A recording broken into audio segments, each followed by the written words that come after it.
welcome our fireside chat guest speaker. Now, the Honorable Bryan May is the Parliamentary Secretary to the Minister of Small Business and the Minister responsible for the Federal Economic Development Agency of Southern Ontario. The Federal Economic Development Agency of Southern Ontario is actually the agency of government that is in charge of the Black Entrepreneurship Program and several other programs that covers the entire Ontario province. All right, so today, Bryan May, the Parliamentary Secretary, is coming in even to chat with us and engage with us at this fireside chat. We do have some of the questions that we already collated, from the audience, and so he'll be answering some of those questions. Remember, again, we already had the workshop sessions, so the communique being issued from those workshop sessions will also be passed on to him. So as many of the issues and challenges that have already been discussed will be passed on to him. In that way, we don't have too much time to ask, some of those other questions, but you'll be answering some of the ones that we already collated. So ladies and gentlemen, without further ado, please join me as we welcome the Member of Parliament and the Parliamentary Secretary to the Minister of Small Business, Mr. Bryan May. A round of applause, please. Thank you.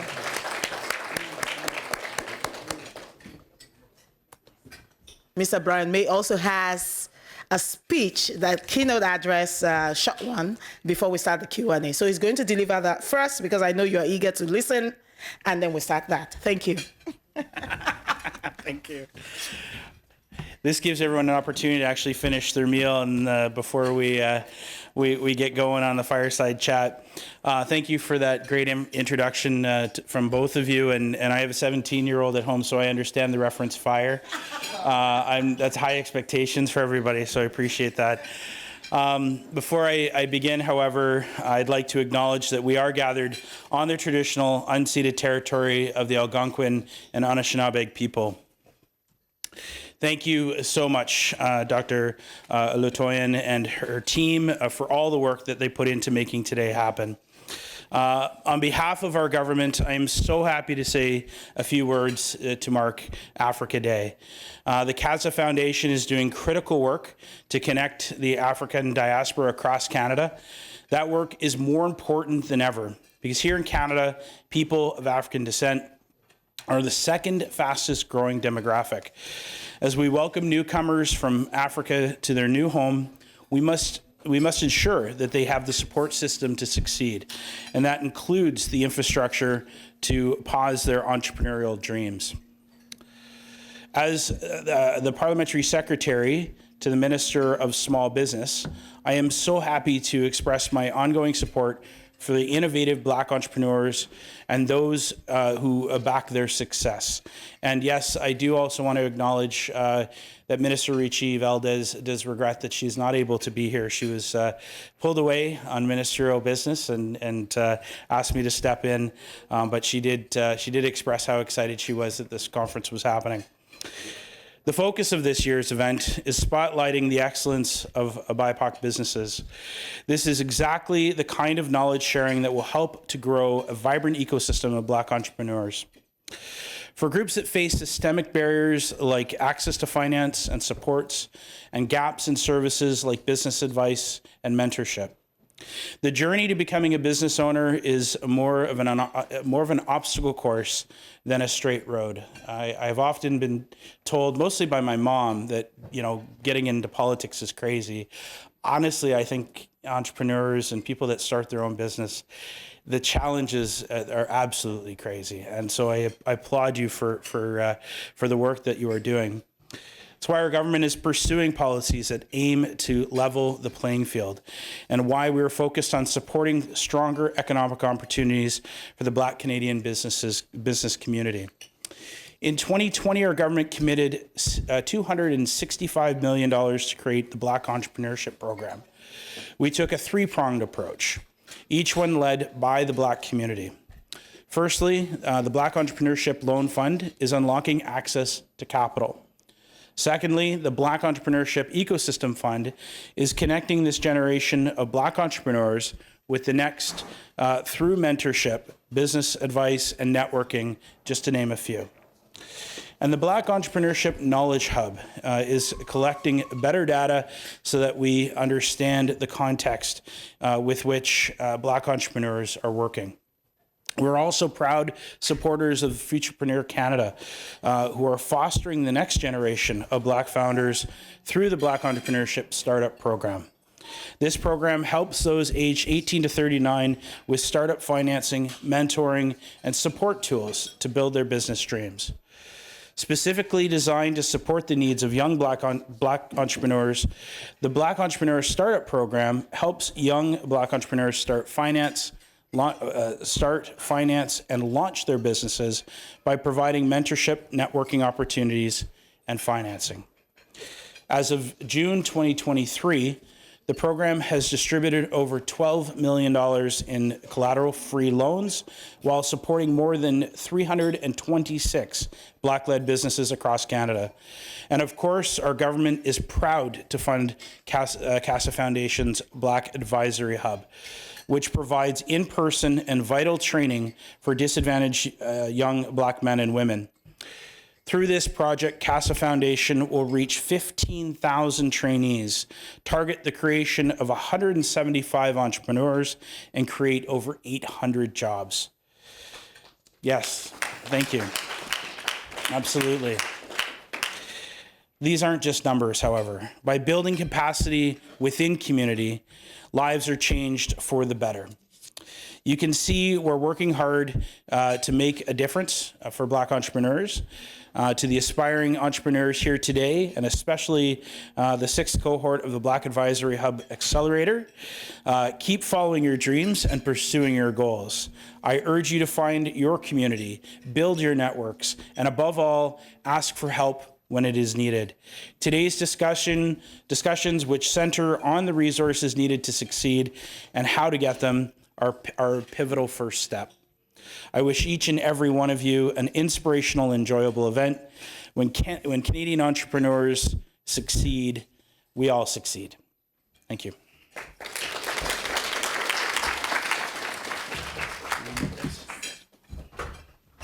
Now, this is a luncheon part we've been waiting for. Continue to enjoy your lunch, and then we'll start the discussion, and then we'll get back to you. I wanted to quickly say that Mr. May himself is actually deeply involved with community, having served on the boards and volunteered on several nonprofit organizations. And of course, he's familiar with some of the challenges that businesses have been faced with over the years. And of course, in his current role, I'm sure he comes across a lot of these issues on a daily basis. And so you're in a safe place. And you can be assured that your questions will be addressed, okay? Thank you. Thank you so much, John. All right. So let's get started. We're going to get started with you, Mr. May. Perhaps there are a few things, maybe in 2 minutes, that you would like to share with the audience today about your journey so far and what you do in that particular ministry, in the ministerial role, Ministry of Small Businesses, for people to understand. Thank you. Well, thank you for that opportunity. I was first elected in 2015. I had the opportunity to be promoted to the role of Chair of Human Resources, Skills and Social Development and the Status of People with Disabilities. It's a very long title. A lot of folks didn't really understand what that committee did, but basically it was a third of the federal budget that would flow through that committee. And anything to do with seniors, anything to do with housing, anything to do with children. I was reelected in 2019. Became the chair of Veterans Affairs Canada. Almost all of that was through COVID. It was done virtually, which was a really, really interesting experience. And we know just from our experience trying to manage through COVID, really focusing in on businesses and was very, very proud of the programs that we put forward, whether it was CEBA loans, whether it was CERB payments, whether it was wage supports for businesses, really focusing in on making sure that everybody survived. After the 2021 election, I was made a parliamentary secretary to the Minister of National Defense, which I served for 2 years.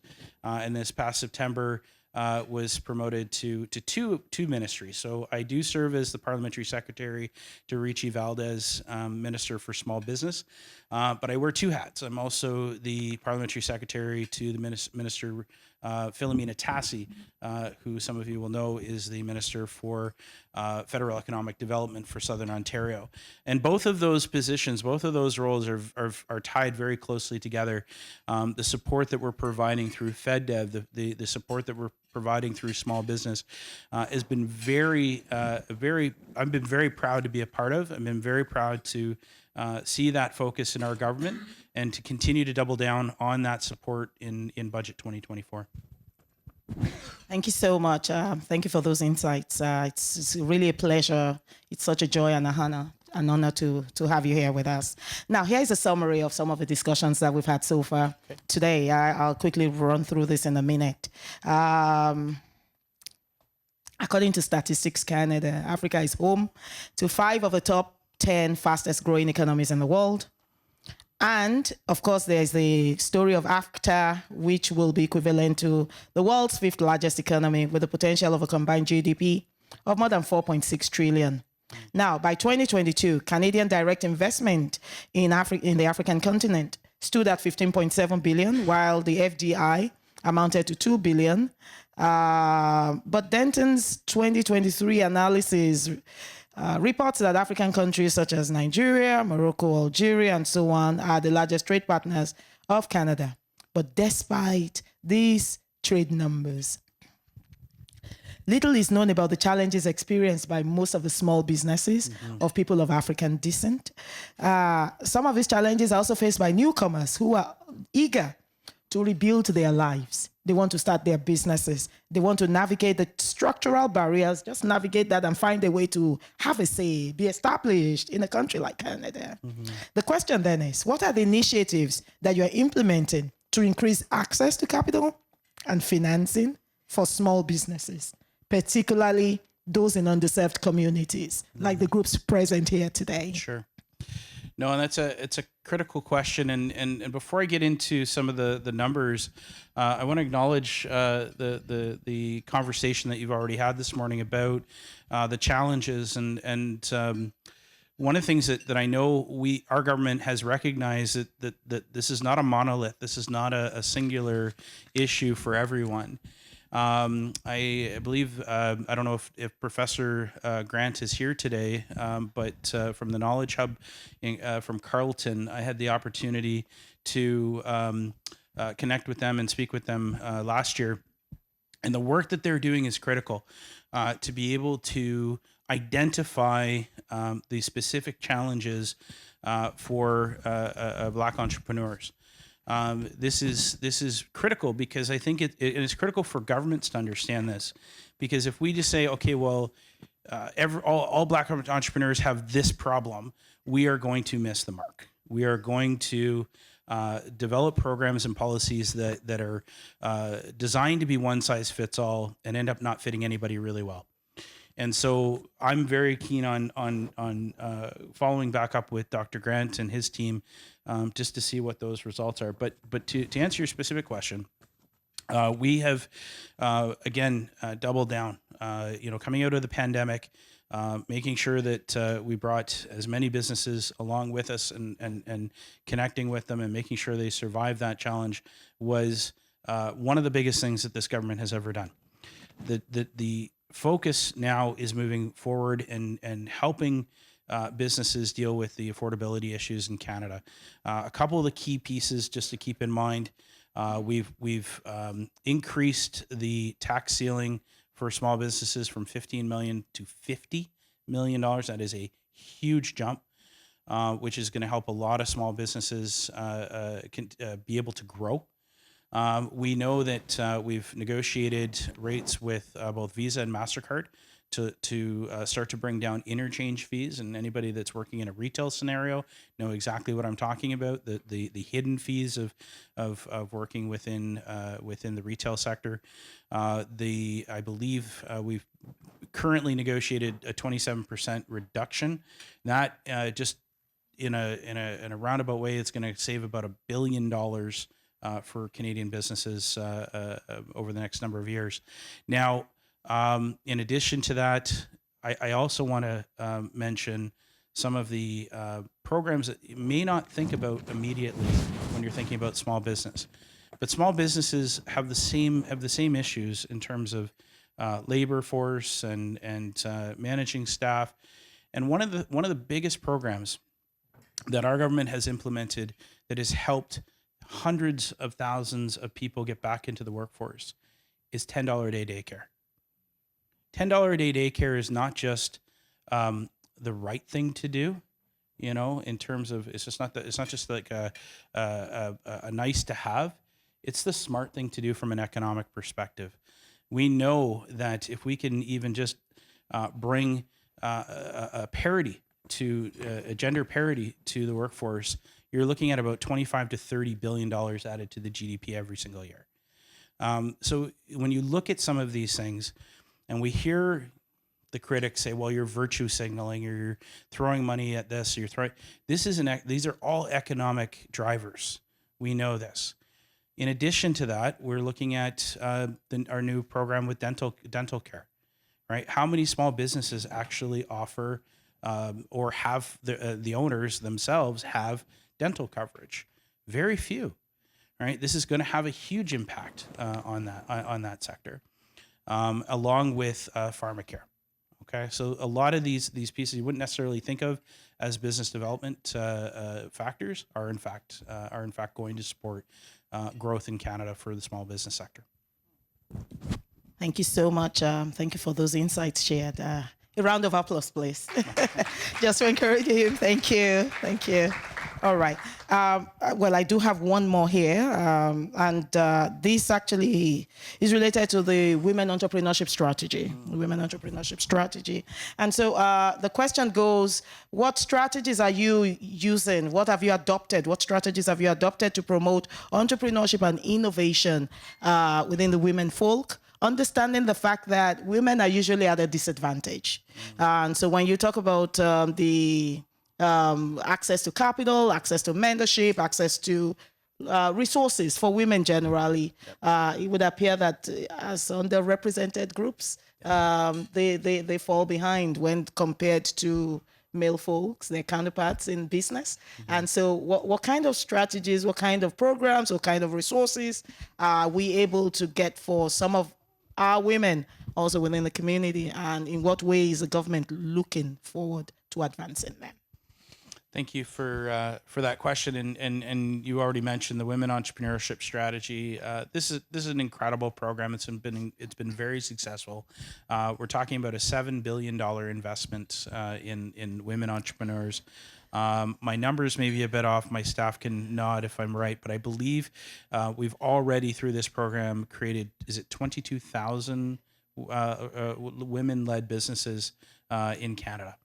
That is remarkable, and it's incredible that we keep moving forward and we keep pushing that momentum again to support entrepreneurs that may have unique challenges in Canada. We know that women tend to be the caregivers in the home. So again, coming back to $10 a day daycare, that is a must in a lot of cases. But in addition to the WES, we also have, of course, the Black Entrepreneurship Program, and we have the 2S LGBTQ2 plus program, and we have very specific programs for First Nations, Aboriginal, not just youth, but all throughout that community. Things such as training programs, and we know that the unique challenges that are faced by different sectors of our population are going to require these different approaches. There's a number of aspects of the 2024 budget that again are going to really support that innovative approach. And if I can just take a few moments here, I was at a founders dinner at Communitech, which is the innovation hub in my region, and the speaker was speaking with regard to AI, and he said something that had stuck with me, and I want to share with you. Within the next 5 years, there's going to be two types of companies in Canada: those that have adopted AI, and those that do not exist. That should wake everybody up here in this room. It certainly woke me up, and I've taken it upon myself to learn a lot more about AI and some of the implications, some of the challenges, but also AI for good, and some of the really unique opportunities that businesses are going to have over the next number of years. And that's why I was thrilled, absolutely thrilled to see such a focus in the 2024 budget with regard to AI supports and AI technology, a number of different initiatives that I encourage everybody to take a look at. Thank you. Absolutely. Thank you again. Thank you for those insights shared. Now, a final question addressing youth-related issues. We had a panel earlier on today focusing on youth entrepreneurship and how people can contribute to the GDP of Canada by engaging youth, calling them to action, engaging them, providing additional resources in form of mentorship, capital, and so on. And so a reference was made to some funding provided already. I think you already mentioned that maybe through Futurepreneur and so on. Exactly. However, a few other questions came up, and I said, okay, those will be the type of questions perhaps that you might be able to speak to. Sure. Where people are saying, okay, so what happens to after 18 to 39? I said, what happens to the people in between? Will the federal government be looking at perhaps some other programs or existing programs? Will they also be kind of amended or adjusted, even to address, the particular demographics? So I wanted to know if that, we already have that question here. I wanted to know if that's something you could speak to. And then we have maybe two questions only from the floor. So we'll move to that. Thank you. Well, you mentioned it. The Futurepreneur program is really remarkable. I've had the opportunity over the last number of months to tour Canada and get to know some of these programs and get to know some of these beneficiaries of the Futurepreneurship program, and the innovation and the creativity and the drive that I see is really quite remarkable. We know that there are a number of youth employment programs, right? We've seen that, whether it's youth employment strategy, yes, or Canada Summer Jobs. One of the things that I thought was really unique, and I had not seen this before, but I met with one of a young entrepreneur in my riding that had talked about applying for the first time for Canada Summer Jobs students. And what he's done is he's hired a student to train him on how to basically take over this business. He's looking to potentially sell this business, moving on to something else. And I had never heard of that program being used in that way. So it's a really interesting approach. We have, like I said, utilizing some of those existing programs to support your businesses. If you don't know about the Canada Summer Jobs program, please ask me later. It's easily my favorite program in the federal government. As somebody who came from the nonprofit sector, I utilized the Canada Summer Jobs program quite a bit. Working for the YMCA, we hired a lot of people through that program. But it's one of those things where it's the same organizations every year applying.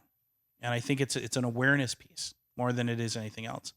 And one of the things that we've worked on really, really hard with not just Canada Summer Jobs, but a number of different programs is trying to simplify the knowledge process of some of this stuff, getting that information out, promoting the programs, and then actually making the grants as simple as possible.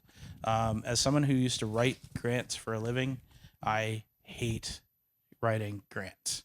And the challenges, and I can see some people nodding, the challenges around writing grants and are significant. And when I hear businesses in my community and others that say, you know what, I just didn't have the time. I didn't know if I would qualify.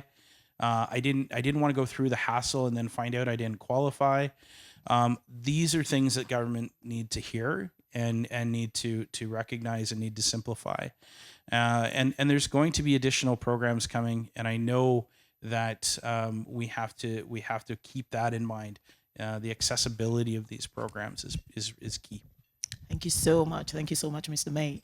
All right. So now we have we can only take 2 questions from the floor, and we're going to have you speak to that. Andrea, can you? Yeah, we'll take the first question. Andrea.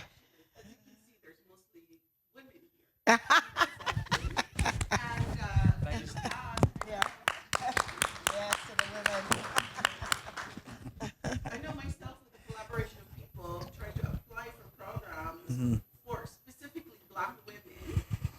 As you know, both in the Caribbean and Africa, a lot of business people, I would say the majority are women. And when we come to Canada, Black women are only right now 0.7% of entrepreneurs generally. And so I wondered, what are the programs that you guys are doing when the coalition applied for funding for Black women focus? They said it wasn't inclusive enough, and you just spoke about accessibility. Yes. What are we doing to focus on Black women in these programs? And 2, Black women are not necessarily the majority in tech, which is where a lot of the funding is going. How are you diversifying that funding to make sure that, for example, personal services, exporting, and those things that Black women and cultural and arts that Black women are focused on are also funded?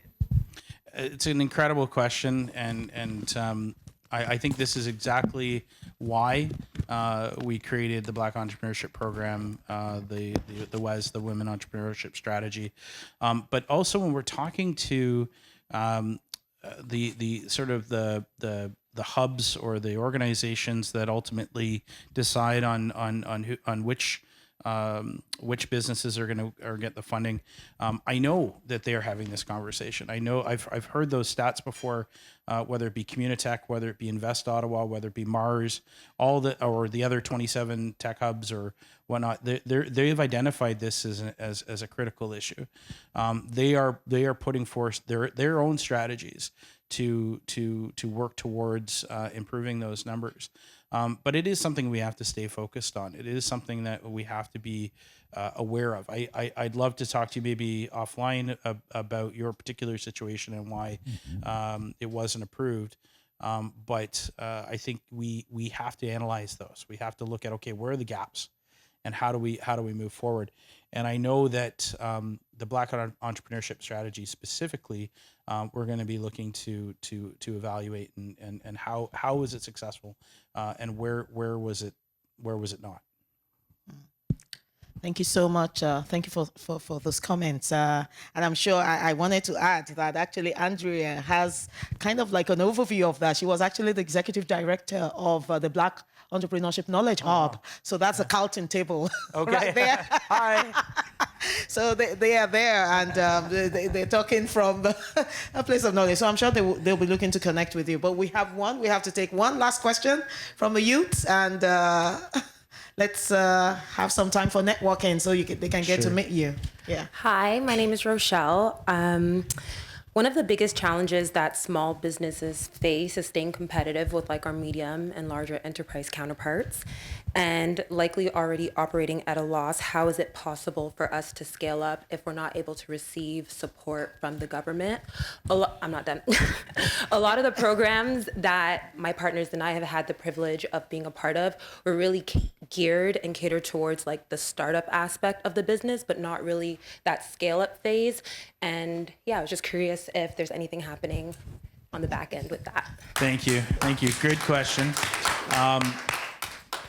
And it's an important one because there has for many years been the I think false impression that Canada is a great place to start a company. The U.S. is where you got to go to grow it. Right? A lot of people nodding, right? This is what we absolutely have to push against. We know that isn't the case. I come from a region that is literally a business case of where startups can really, really grow. whether that's, the obvious ones like Research in Motion, but also things like Desire to Learn, Vidyard, some of these companies that have resisted moving to, say, Palo Alto or Texas, and really invested locally and been able to flourish. But we have to look at a couple things, and there's one thing that I'm very, very excited about, and which I'll hopefully have time to get to. But I'll talk a little bit about what's in the budget 2024 with the CTE. So the CIE. I can't remember what the acronym is, but it's essentially focused investments for entrepreneurs specifically that are in that growth stage. It is targeted. Minister Freeland completely understands this issue and understands that this is something we absolutely got to grapple with. There's two initiatives in the budget that probably went under the radar because they're small paragraphs, but they were the most exciting paragraphs for me because there are things that I've been working on, and I know Minister Valdez has been pushing for quite some time. One is actually requiring pensions in Canada to invest in small businesses. Virtually every other country, a G20 nation, does this other than Canada. Now, I'm not saying that pensions like OMERS and others don't. They do, but it's a much smaller percentage than in other countries, and it fluctuates. It's not consistent. That's something I know that Minister Freeland is keen on passing in Canada. The other one is something called the SBIR. The SBIR is a program in the United States, Small Business Innovation Research. It has been in place since probably the late 50s in the States. This is ubiquitous in U.S. It requires the federal government to spend 3.4 or 3.5% of its procurement funding on small and medium-sized businesses. It's literally written in law. We have never done that in Canada. There is a paragraph. It's in Chapter 8. You could look it up. It's fantastic. And it says we are going to push for legislation to have this in Canada as well. All of the tech hubs that I've talked to, all of the entrepreneurial hubs that I've talked to have said this will be a game changer for Canada. It's guaranteed funding for small businesses through the federal government procurement program. And the beautiful thing about it is it doesn't cost the federal government an extra penny because we're already spending that money. We're already investing that money into businesses through our procurement needs.